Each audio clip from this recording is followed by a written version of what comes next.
Hiya. So I just wanted to post something really quickly about secondary gain and how it can be sometimes really hard to break habits.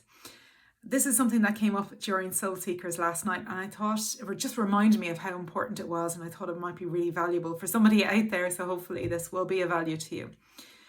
So why do we need to be aware of secondary gain?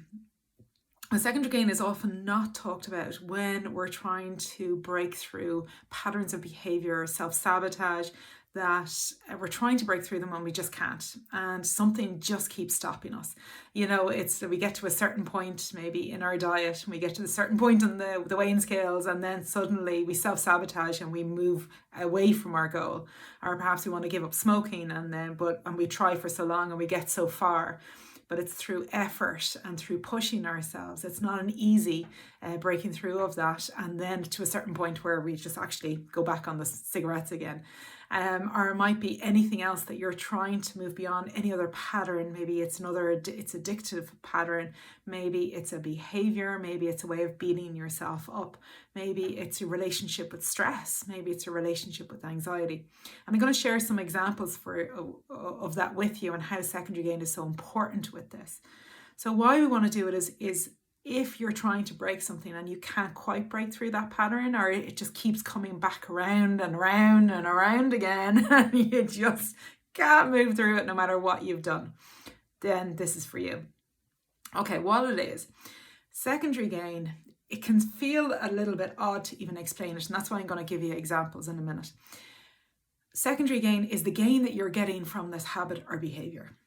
Now, initially, you might be thinking, I don't get anything from that. Sure, why would I want to self-sabotage? Why would I want to not feel healthy and achieve my ideal weight? Why would I go in that same relationship and go after that same type of person? That doesn't make any sense for me. But when you start delving a little bit deeper down and asking yourself, well, is there something on a very subconscious level that this pattern is giving me? Maybe there's comfort in the fact of going for the same type of partner. Maybe there's comfort in knowing what the outcome is going to be all the time, because this is the road well traveled, and doing something different can feel quite scary. Or maybe there's something else underneath. So let me give you a few examples to explain this, and it might help you kind of think about what your secondary gain might be, but also any kind of addictive behavior or any behavior that you're looking to break through. And I'd share with you a personal story. And you might remember I posted one a while ago about, my first retreat, which is, I think, 20 years ago at this stage. But at that time, I was a heavy smoker. 15, 20 a day, easy. And I tried numerous things to give up the smokes. I tried, the gums and the patches, and I became addicted to the gums and the patches as well.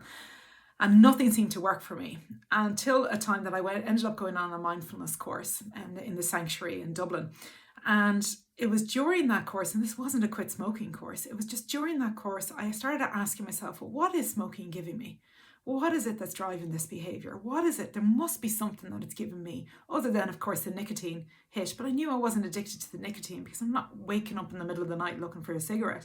And I could go for a long time without a cigarette. So when I started that kind of inquiry, instead of beating myself up and judging myself for the behavior of smoking, which I absolutely hated, and I hated myself for, when I stopped judging myself and started inquiring what's underneath this, I realized that day, that moment, smoking's given me connection.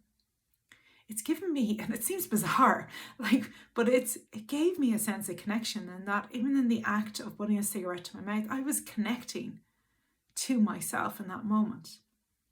Also, I was taking in deep breaths. It was a form of mindfulness and meditation in some way, which again seems bizarre, but on a very subconscious level, that's what it was doing for me. And when I understood that, I was saying, right, actually, I'm just looking for more connection to myself. I went home, threw the cigarettes in the bin, and haven't had one since. And didn't even open the bin to try and put the cigarettes together to have one, like I normally would have done when I gave up in the past. So it was a real transformative moment for me because I understood the secondary gain underneath it. Let me give you another example. Stress. Lots of us are stressed, and it's a stressful world that we live in, but a lot of people are addicted to their stress. They're addicted to their busyness. And I remember doing this with a client before when we kind of looked at her pattern of stress, of how she got stressed. And she'd say to me, I get stressed about things that shouldn't be stressful. I'm stressed about a busy calendar. I'm stressed about thinking what I have to do. Even though the workload wasn't that big, she still had a habit of practicing stress, and it was causing her a lot of discomfort. She's getting physical symptoms. She wasn't able to sleep. She's grinding her teeth, eating the wrong foods. There was a lot of pain associated with that, and she really wanted to break through it. So we started investigating, what's the secondary gain for you here? Nothing, she said, of course, initially. But then as we sat with that and kind of delved a little bit deeper, she realized, oh my God, that stress is making me feel alive. I feel alive. I feel the adrenaline pumping through my system when I feel stressed. Aha, we have the secondary gain.